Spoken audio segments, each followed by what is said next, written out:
Bienvenidos con todos los presentes. Soy la ponente Claudia Alexandra Gutarra Robles.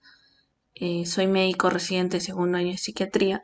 Y bueno, el tema que vamos a tratar el día de hoy es acerca de lo que es el trastorno de pánico. Los objetivos que tenemos en esta exposición es que ustedes conozcan sobre los síntomas que puede presentar una persona que tiene un trastorno de pánico. Asimismo, aprender sobre el control de la respiración, que es muy importante en estos pacientes, ya que sufren de mucha ansiedad. Y también conocer sobre el tratamiento del trastorno de pánico para que se pueda intervenir, ¿no?, de forma temprana en estos pacientes. El desarrollo de la capacitación, vamos a empezar dando una pequeña introducción. Vamos a hablar un poco de la epidemiología, también cuán frecuentes son los síntomas en las crisis de angustia, qué es una crisis de ansiedad. Asimismo, hay que tener en cuenta qué síntomas también se va a presentar en lo que es la angustia o el pánico, el tratamiento que puede llevar esta persona que tiene este problema de salud mental y por último el manejo o el control de la respiración. Entonces, lo primero en cuanto a lo que es la introducción, vamos a tener que ese trastorno de pánico en cualquier momento de la vida de una persona puede experimentar estos síntomas, ¿no?, que se ha visto en un 5% de la población.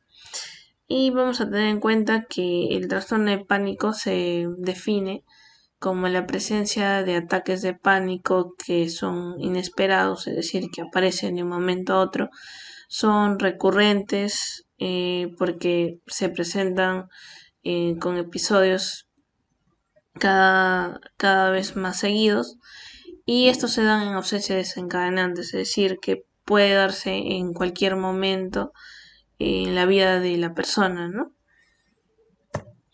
Entonces, esto se ha visto que se presenta con mayor frecuencia en las mujeres que en relación a los hombres. Entonces, es muy frecuente ver, ¿no?, que cuando nosotros tratamos a estas personas son las mujeres jóvenes que acuden con este problema del trastorno de pánico, donde el inicio, sobre todo a la adolescencia tardía, que como podemos ver en esta imagen, es entre los 25 a 35 años, ¿no?, a diferencia de los otros trastornos de ansiedad.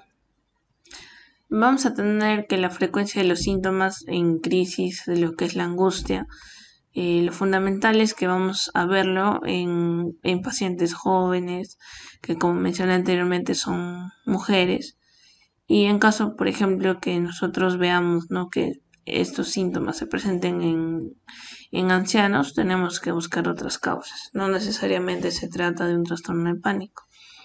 Lo segundo es que no hay signos físicos de la gravedad, es decir, que cuando la persona llega, digamos, a emergencia o al centro de salud mental comunitario, le vamos a medir sus funciones vitales y no va a haber signos, ya sea en lo que es la saturación o la frecuencia cardíaca, que comprometa la vida del paciente. Si bien puede estar aumentado tal vez la frecuencia cardíaca, que a esto nosotros le llamamos taquicardia, no va a comprometer, ¿no?, la vida de la persona.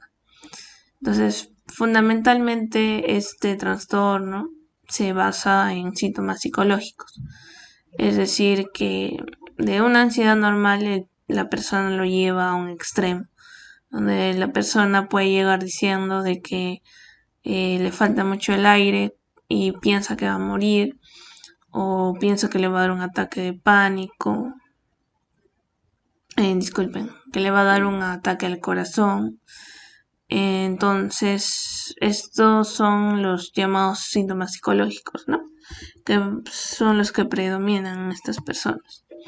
Que como vemos acá, estas crisis de ansiedad, como podemos ver, hay diferentes, ¿no?, síntomas que puede presentar la persona. Por ejemplo, puede tener las palpitaciones o taquicardia, que es cuando la persona siente que los latidos del corazón es como si estuvieran saliéndose del pecho, que es muy frecuente en estas personas en un 80%.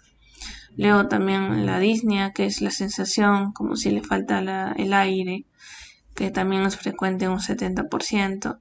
El miedo a morir, ¿no? La persona nos dice que en ese momento siente que se va a desvanecer, que va a morir. Tiene mareo, puede tener temblores en las manos, en las piernas, puede sudarle las manos, puede tener dolor a nivel de lo que es precordial, es decir, a nivel donde se encuentra el corazón. También puede sentir mucho frío, mucho calor. Asimismo se puede quejar de náuseas o tener mucho dolor a nivel de lo que es la barriga. Se puede sentir cansado. Las parestesias, que son como hormigueo a nivel de todo el cuerpo. La persona también puede mencionar que tiene miedo a volverse loco, a perder el control y tiene la necesidad de escaparse. Tiene la sensación que se puede atragantar, se queda de boca y también la cefalea, que es el dolor de cabeza, ¿no? Como podemos ver, la mayoría de estos síntomas van a ser físicos, ¿no? Entonces es por eso que es necesario que la persona que tenga estos problemas sea visto primeramente por otros especialistas. Es decir, por ejemplo, si tienen muchos malestares a nivel del corazón, o tiene mareo, o se siente que se va a desvanecer, o se queja de mucho frío o calor, es necesario que lo vea un cardiólogo. Asimismo, si tiene problemas a nivel de la barriga, si aqueja de muchas náuseas, de se queda en la boca o sensación de que se pueda atragantar, es importante que lo vea el gastroenterólogo. Asimismo, es importante, ¿no?, en estos pacientes que también sean vistos por el neurólogo, si en caso tienen muchos temblores, la sensación de hormigueo, la fatiga, el dolor de cabeza o la inestabilidad. Entre otros, como podemos ver, también pueden ser vistos dependiendo, ¿no?, del síntoma que puede presentar, por el otorrinolaringólogo, por el dermatólogo o el reumatólogo. Entonces, la persona puede acudir, ¿no?, ya sea a un hospital o a su posta, y el médico general o el médico que esté encargado en ese momento va a ser el encargado, ¿no?, de derivarlo dependiendo de qué síntoma presenta. Entonces, en caso si la persona no sabe a qué especialista acudir, entre estos tenemos los tres principales, ¿no? Puede acudir al médico de familia, al médico internista, al médico de urgencias, ¿no?, que son médicos que se han formado para ver una amplia gama de estas enfermedades. Luego vamos a tener, ¿no?, que en estos pacientes, como hemos visto en un inicio, ¿no?, estas crisis que el paciente o la persona tienden a ser repetitivas. Entonces, esto hace que la persona tenga un miedo permanente o esté a la expectativa, ¿no?, a que le pueda dar una nueva crisis. Y a esto nosotros le llamamos la ansiedad anticipatoria. Luego también la persona va a tener miedo a las consecuencias de las crisis, es decir, que ya va a una exageración. Digamos, si la persona le dio una tos o una simple gripe, la persona va a pensar, digamos, en un extremo, ¿no?, que es COVID, y se va a ir a comprar su pulso oxímetro, su balón de oxígeno. Entonces, o en caso, digamos, el médico le dijo a la persona, si por un dolor de estómago la persona se puede crear, digamos, ¿no?, de que ya tiene cáncer o que ya va a morir. Entonces son como preocupaciones exageradas.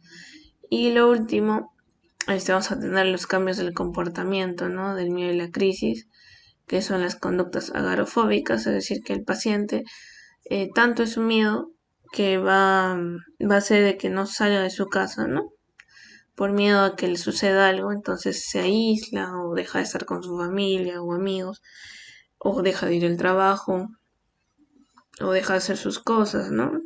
Entonces esto genera, ¿no?, que el paciente o la persona no llega a hacer sus cosas. Entonces es importante que en este momento, cuando usted vea, ¿no?, que ya una persona presente crisis repetidas, que tenga estas conductas exageradas de, como se ven los ejemplos, o ya se está aislando, o ya no esté trabajando, haciendo sus cosas normalmente, puede ir a un psiquiatra, ¿no? Para que lo puedan evaluar.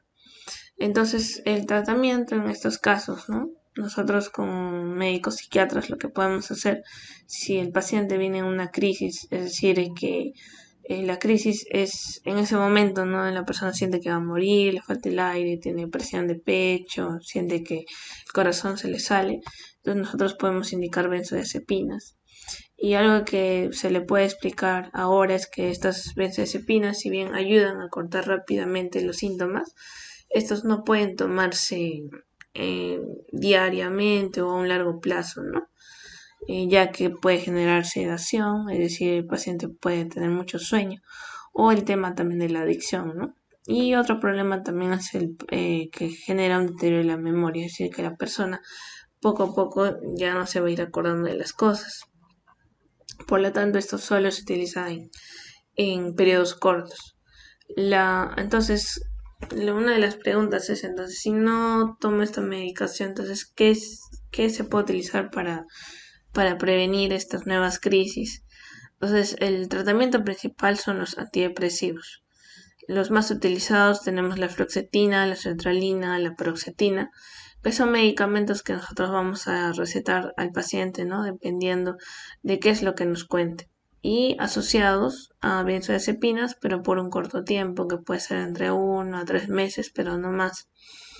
Y aparte del tratamiento farmacológico, que son las pastillas, es importante también tratar las complicaciones, es decir, que a la par de la medicación es importante que la persona también lleve una terapia por psicología, que es nosotros lo que llamamos la psicoterapia cognitivo-conductual.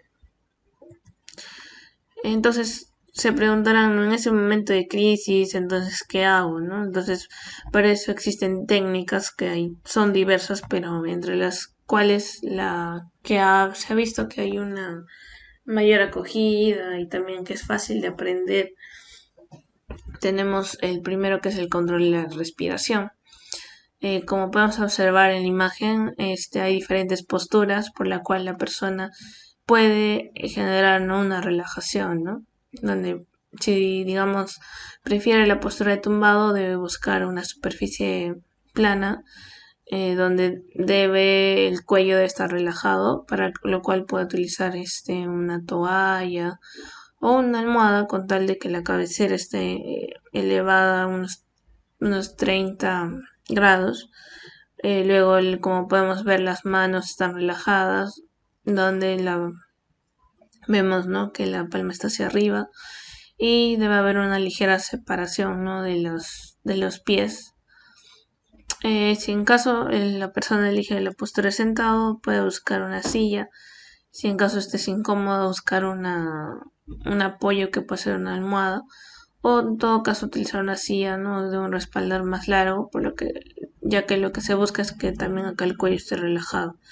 Entonces las manos van sobre las piernas y como podemos observar, estas también deben estar separadas entre 45 grados. Y en caso que se utilice la postura de cochero, es solo una banca donde vemos, ¿no? Que toda la columna de la persona se va hacia adelante. Lo que se busca es que las manos estén dentro o adentro de las piernas y lo que se busca es que el mentón se acerque a lo que es el pecho, para que también haya una relajación de lo que es la nuca. Entonces, una vez que ya el paciente se encuentre en esas posiciones, también es importante que se elimine el ruido o cualquier distracción, ¿no? Y en caso de que la persona también tenga pensamientos o preocupaciones, es importante que la persona se sienta relajado en ese momento y se concentre en lo que es la respiración. Entonces, hay una técnica del 3-2-3 que significa que la persona va a tomar aire 3 segundos, luego lo va a retener 2 segundos y va a botar el aire por 3 segundos. Si en caso la persona no puede hacer esto, se puede bajar la frecuencia, es decir, tomar el aire 2 segundos, retenerlo 2 y botarlo fuerte 2 segundos. Y si en caso ya el paciente poco a poco o la persona logra hacer este ejercicio, puede subirlo, ¿no? A 4-3-4 o a 5-5-4-5, dependiendo de cuánto es su capacidad para poder retener y botar el aire. Entonces, en lo que son los puntos claves que se puede aprender de esta exposición, es que cuando una persona ya tiene estas crisis de ansiedad o crisis, y son repetidas, son recurrentes, se presentan de un momento a otro, es importante que acude al psiquiatra para que se le indique un tratamiento médico. Y asimismo, ¿no? Como hemos visto, también es importante lo que es la terapia cognitiva conductual. Luego, la mejor técnica para la disminución de la ansiedad es el control de la respiración.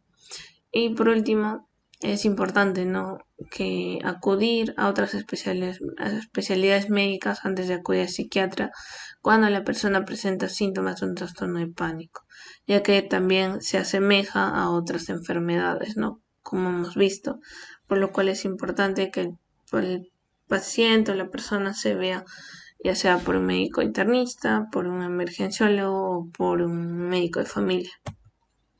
Y bueno, esta es la bibliografía que se ha utilizado para el tema de las diapositivas y también donde se ha sacado la información para la explicación del tema del trastorno de pánico, si en caso lo quieran revisar.